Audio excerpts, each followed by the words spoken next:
साथ दीप्ति गोयल और आप देख रहे हैं ट्रू इंडिया न्यूज। आइए रुख करते हैं अब खबरों की ओर।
बंद कर दो, दूसरी बना लो।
गोविंदाय नमो नमः।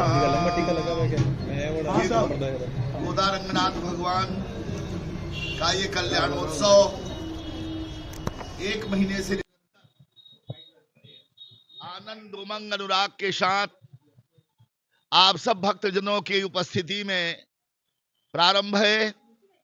इसी महीने भर के उत्सव के बीच में जो ये दूसरा महोत्सव हुआ, विवाह का वर्षगांठ कहिए, विवाहोत्सव कहिए, अपने मन की भावनाओं का ये समर्पण कहिए, तो गोदंबा जी को आज के ही दिन कलयुग के प्रारंभ में वैकुंठनाथ भगवान श्री रंगनाथ भगवान के अर्चा विग्रह के रूप में पूजन, यजन और हवन की निष्ठा से केवल 29 दिन के ही आराधना में प्राप्त हुए। यह हमारे विश्वास के लिए, श्रद्धा के लिए जीता जागता एक प्रमाण है शास्त्र का कि इस कलयुग में भी हम जो कामना करें, जो इच्छा करें, तो शास्त्रों के बतलाए हुए मार्ग के अनुसार बड़ी श्रद्धा से व्रत करके, उपवास करके, हवन करके, पुष्प से, जल से, दूध से, चावल से, नैवेद्य से बड़ी सरलता से अपने इष्ट को प्राप्त कर सकते हैं और अपने लक्ष्य को प्राप्त कर सकते हैं। मनोकामनाएं जो हमारी आपकी हो, उन मनोकामनाओं को पूर्ण करने वाला हमारा सनातन धर्म व्रत, उपवास का निर्देश देता है, जिसका पालन छोटी सी बच्ची के रूप में गोदंबा जी ने करके और इस कलयुग में दिखाया। अपने प्रयोग को उनने सफल किया और रंगनाथ भगवान को प्राप्त करके श्रद्धा भक्ति की स्थापना, उनका प्रचार प्रसार करके हमारे आपके जीवन के कल्याण के लिए बहुत सुंदर संदेश दिया। आप लोग भी बड़े भाग्यशाली हैं जो 1 महीने कड़ाके की ठंडी में प्रातः काल से इनकी आराधना में, इनके प्रसाद लेने के लिए, प्रसाद मेधा शक्ति को बलवान बनाता है। भजन हमारे मन को पावन पवित्र बनाने का एक सुंदर माध्यम है। प्रणाम, नमस्कार करना पुरस्कार प्राप्त करने का एक सुंदर साधन है। इसलिए इनसे हमें आचरण करना चाहिए, धर्म धारण करना चाहिए, झुकना सीखिए, नमस्कार करना सीखिए, भजन करना सीखिए। आज इस कलिकाल में सबके मन में कई प्रकार के कुविचारों ने डेरा जमा लिया है। भला भजन करके आप देखिए, आपका मन पवित्र होगा। यदि आप पुरस्कार चाहते हैं, अपने भाग्य की जागृति चाहते हैं, अपनी उन्नति चाहते हैं, तो नमस्कार करके आप प्रत्यक्ष देखिए, प्रैक्टिकल करिए। थ्योरी है, ये इतिहास है, पर प्रैक्टिकल करके गोदंबा जी ने दिखाया कि भक्तों झुकना सीखो। यदि बड़ा बनना चाहते हो, छोटा बन जाओ, नमन करो, आपका उन्नति होगी। हवन करो, आपके पूर्वज अंतरिक्ष पावन पवित्र होगा। जो तरह तरह की बीमारियों से हम आप त्रस्त हैं, भला गऊ के घृत से, गऊ के छाने से, सुंदर वृक्षों की लकड़ियों से जो धुआं उठता है, वो प्रदूषण को दूर करता है। आप करके देखिए, ऋषियों का ये शोध है। गोदंबा जी ने केवल 31 दिन तक घृत आहुति दी, एक सात्विक यज्ञ किया, और उसके परिणाम में आप प्रत्यक्ष मनाते रहे। राम जी कभी त्रेता युग में हुए थे, लाखों लाखों वर्ष बाद, पर हर रामनवमी को हम कहते हैं आज रामनवमी मनाएंगे, आज कृष्ण जन्माष्टमी है, आज मनाएंगे। तो हमारी भावनाएं आपकी बड़ी प्रबल हैं, सबल हैं। थोड़ा सा संशय में आकर के हम चूक जाते हैं, भौतिकवाद में आकर के। उस संशय को दूर करने के लिए गोदंबा जी ने यह व्रत करके हमें आपको एक दर्पण की भांति सुंदर दर्शन करा दिया। बंधुओं, ये उत्सव आप देख रहे हैं, अपने अपने श्रद्धा के अनुसार पत्रम पुष्पम फलम तोयम देना चाहिए। यदि आप कुछ पाना चाहते हो तो देना सीखिए, सम्मान पाना चाहते हो तो सम्मान करना सीखिए, बड़े बनना चाहते हैं तो झुकना सीखिए। ये उत्सव हमारे मार्ग प्रदर्शक हैं, सोपान की सीढ़ियां हैं। इसे हम, हमारी आने वाले संतान, अपने अपने बच्चों को आप संस्कारवान बनावें और उत्सवों में लेकर के आवें, ताकि आपके आने वाली संतान भी संस्कारवान बने। गोदंबा जी बैकुंठ छोड़ के आई थी, अपना बैकुंठ छोड़ के गोदंबा जी धरती पर आई कलयुग में। क्यों आई? कि उनके हम पुत्र है, माता च कमला देवी, पिता देवो जनार्दन, बांधवा विष्णु भक्ताश्च, स्वदेशो भुवनत्रयम्। आप नित्य प्रति प्रार्थना करते हैं, त्वमेव माता च पिता त्वमेव, त्वमेव बंधो च सखा त्वमेव, त्वमेव विद्या द्रविणम त्वमेव त्वमेव सर्वम मम देव देव। कहते तो हैं, प्रार्थना भी करते हैं, पर दिक्कत इस बात की है कि हम जान के मानते नहीं हैं।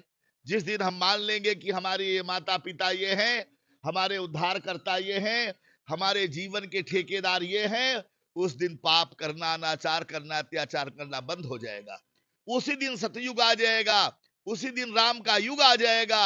समाज बदले या नहीं बदले, पर अपने बदलने के लिए सब लोग संकल्प करिए कि आज गोदंबा रंगनाथ के सामने हम ये संकल्प लेते हैं कि अपने से बड़ों का आदर करेंगे, गरीबों पर दया करेंगे, भूखे को भोजन कराएंगे, प्यासे को पानी पिलाएंगे, और किसी का अपमान अपने धन से, अपने तन से, अपने जन से नहीं करेंगे। यदि ऐसी भावना आ गई तो समझिए कि आप सतयुग के हो गए, फिर कलयुग आपका कुछ बिगाड़ेगा नहीं।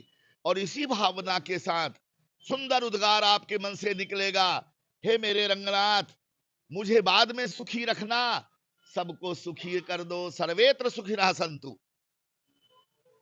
यह संतों की वाणी है, घोषणा है। जब आपका मन पवित्र हो जाएगा, आप संत हो जाएंगे। जब आप संत हो जाएंगे, तब आपके लिए निकलेगा, हे प्रभु, सबका कल्याण करना, सबको रोटी कपड़ा मकान देना।